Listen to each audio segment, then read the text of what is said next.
తాకట్లో ఉన్న మీ బంగారాన్ని విడిపించి ఆ రోజు ఆన్లైన్ రేటుకి కొంటాం. Sharma gold company.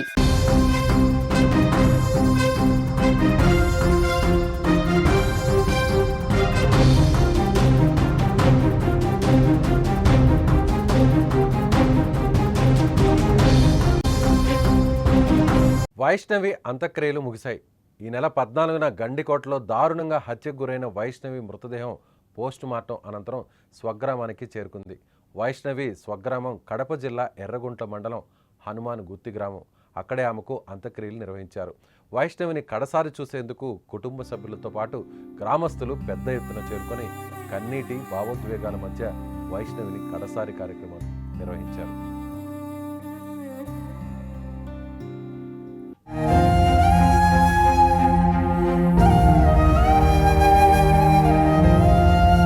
మరోవైపు వైష్ణవి మృతదేహాన్ని చూసిన తల్లిదండ్రులు తల్లడిల్లిపోయారు. నిన్న మొన్నటి వరకు తమతో సంతోషంగా ఉన్న తమ కూతురు ఇక లేదు అనే చేదు నిజాన్ని తల్లిదండ్రులు జీర్ణించుకోలేకపోతున్నారు. అటు కుటుంబ సభ్యులు, గ్రామస్తులు కూడా వైష్ణవి భౌతికాయానికి నివాళులర్పించి భావోద్వేగానికి గురయ్యారు.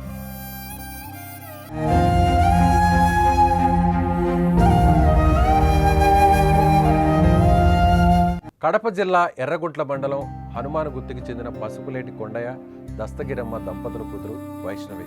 కొండయ్య కుటుంబం చదువుల నిమిత్తం ప్రొద్దుటూరు గాంధీ రోడ్లోని సార్వకట్ట వీధిలో నివాసం ఉంటున్నారు. వైష్ణవి ప్రొద్దుటూరులో ఓ ప్రైవేట్ జూనియర్ కాలేజీలో ఇంటర్ 2వ సంవత్సరం చదువుతోంది.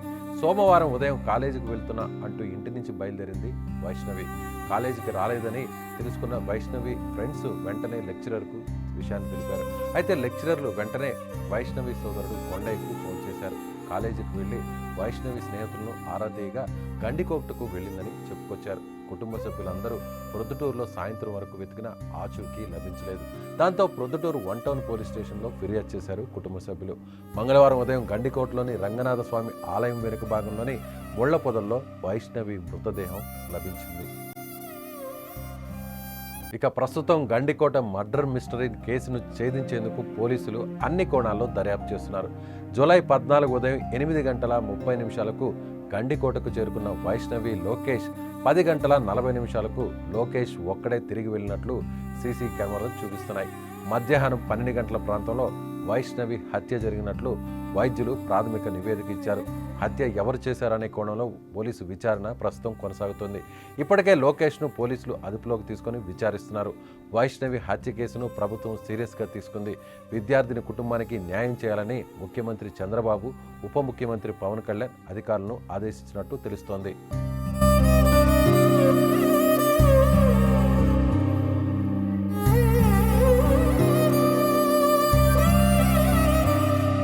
ప్రస్తుతం 2 తెలుగు రాష్ట్రాల్లో సంచలనమైనటువంటి హత్య కేసుగా మారింది వైష్ణవి హత్య కేసు.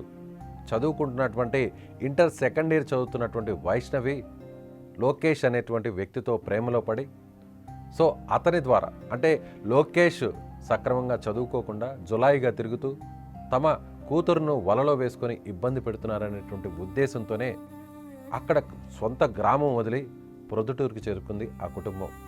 ఇలా గ్రామంలో ఉన్న లోకేష్ తమ అమ్మాయి వెంట తిరుగుతున్నాడు అనేటువంటి కారణంతో అలా దూరంగా తీసుకువెళ్తే మార్పు వస్తుందని లోకేష్ ఇక వెంట పడ్డని ఆ కుటుంబ సభ్యులు భావించారు. వైష్ణవి ద్వారా కూడా ప్రమాణం చేయించుకున్నారు. ఇక లోకేష్తో తిరగను అంటూ వైష్ణవి కూడా ఆ తల్లిదండ్రులు చెప్పింది. అందరూ కూడా సజావుగా సాగుతుంది, ఇద్దరు కూడా విడిపోయారని ఆ తల్లిదండ్రులు భావించారు. ఊరు వెళ్ళి ప్రొద్దుటూరులోని ఒక ప్రైవేటు ఇంటర్మీడియట్ కాలేజీలో వైష్ణవిని చదివిస్తున్నారు. అలా వైష్ణవి రోజు కాలేజీకి వెళ్తూ ఇంటర్ 2nd ఇయర్ చదువుతున్నటువంటి వైష్ణవి సోమవారం కూడా కాలేజీకి వెళ్తున్నానమ్మా అంటూ బయలుదేరింది. ఇంతలోనే కాలేజీ నుంచి ఫోన్ వచ్చింది ఆ తల్లిదండ్రులకి. తల్లికి ఫోన్ రావడంతో మీ కుమార్తె కాలేజీకి రాలేదు, క్లాస్కి అటెండ్ కాలేదు, ఎక్కడికి వెళ్ళారు అంటూ అడగడంతో వెంటనే అక్కడ షాక్ అయినటువంటి తల్లి, అతని సోదరుడు పెదనాన్న కుమారుడు సురేంద్ర కూడా అక్కడే ఉండడంతో సొంత ఊరు నుంచి నేరుగా మళ్ళీ తిరిగి ప్రొద్దుటూరుకు వెళ్ళారు.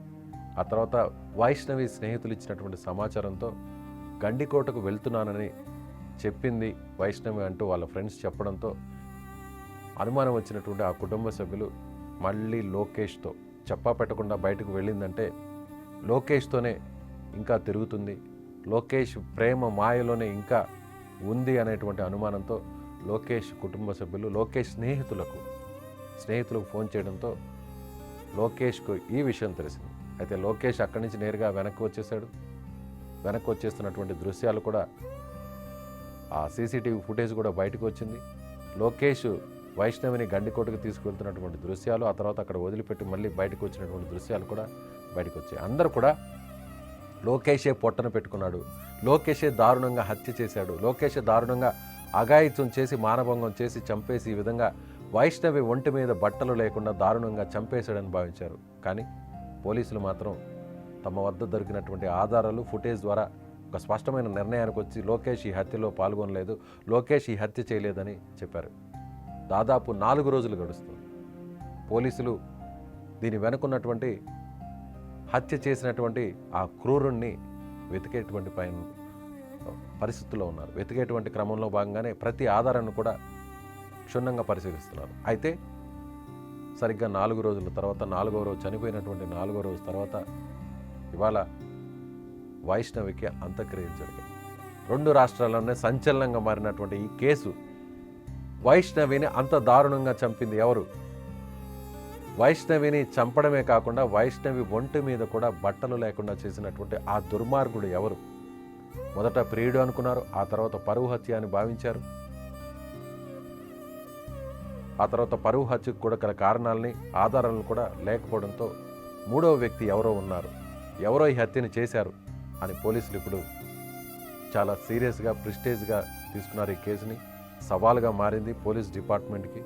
అటు సంచలనంగా మారడంతో అటు సోషల్ మీడియాలో గత 4 రోజుల నుంచి వరుస కథనాలు, వైష్ణవిని చంపిన వ్యక్తి ఎవరు? ఈ మిస్టరీని ఛేదించడానికి పోలీసులు అన్ని రకాల ప్రయత్నాలు చేస్తున్నారు. ఇప్పుడు వైష్ణవి అంత్యక్రియల్లో గ్రామం అంతా కూడా ఏకమై అంత్యక్రియల్లో పాల్గొన్నారు. ఆ తల్లిదండ్రులు వైష్ణవి మంచిగా చదువుకొని ఉన్నత శిఖరాలకు చేరుకుంటుందని, ఈ జులాయిగా తిరిగే లోకేష్ ప్రేమ మాయ నుంచి బయటపడిందని, ఇకపై ప్రశాంతంగా ఉంటుందని, ఇంటర్మీడియట్ చదివి ఆ తర్వాత గ్రాడ్యుయేషన్ పూర్తి చేసి ఒక మంచి స్థితిలో ఉంటుందని తాము భావించామని, చివరకు ఈ విధంగా ఒక శవంలా మారి విగత జీవిలా మారి తమ గ్రామానికి వస్తుందని ఊహించలేకపోయామని ఆ కుటుంబం చెప్తోంది. మరోవైపు ఇదే గ్రామాన్ని విడిచి వైష్ణవికి ఒక మంచి భవిష్యత్తు ఉండాలని ఊరిని విడిచి సైతం సమీపంలో ఉన్న పట్టణం ప్రొద్దుటూరుకు వెళ్ళి అక్కడ చదివించారు. ఊర్లో లోకేష్తో ఇబ్బందులుంటాయని, లోకేష్ మాయ మాటలు నమ్మి, లోకేష్ ప్రలోభాలకు గురై, లోకేష్ ప్రేమ మాయలో పడి జీవితాన్ని ఎక్కడ నాశనం చేసుకుంటుందని, ఎక్కడ తమ బిడ్డకు తమకు దూరం అవుతుందనేటువంటి భావనతో ఆ తల్లిదండ్రులు నేరుగా వేరే పట్టణంలో తీసుకెళ్ళి కుటుంబంతో సహా అక్కడికి వెళ్ళి అక్కడే ఉంటూ అక్కడే జీవిస్తూ తన కుమార్తెను కాలేజీలో జాయిన్ చేశారు. కానీ కాలేజీకని వెళ్ళిన వైష్ణవి ఇప్పుడు వేరొక దుర్మార్గుల చేతిలో హత్యకు గురి. దుర్మార్గులు అనాలో ఎంతమంది హత్య చేశారో, ఒకరా ఇద్దరా తెలియనటువంటి పరిస్థితి. అది ఎవరు చేశారని తెలియని పరిస్థితి. వాళ్ళ చేతులు ప్రాణాలు పోగొట్టుకున్న వైష్ణవి తిరిగి ఒక మంచి భవిష్యత్తుతో ఒక మంచి ఉన్నత స్థానంలోకి వెళ్ళి తిరిగి గ్రామానికి వస్తుందని భావించినటువంటి ఆ గ్రామస్తులు, ఆ కుటుంబం, ఆ తల్లిదండ్రులు ఇలా ఇంత దారుణంగా చంపబడి ఇలా శవంగా, మృతదేహంగా, డెడ్ బాడీతో వెనక్కి వస్తుందని ఎవరు ఊహించలేకపోయారు. మొత్తం గ్రామం అంతా కూడా వైష్ణవి అంత్యక్రియల్లో పాల్గొన్నారు.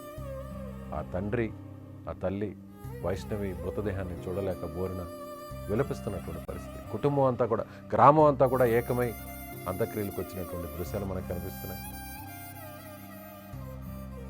ఇప్పటికీ కూడా వైష్ణవి హత్య కేసులో వేడని మిస్టరీ.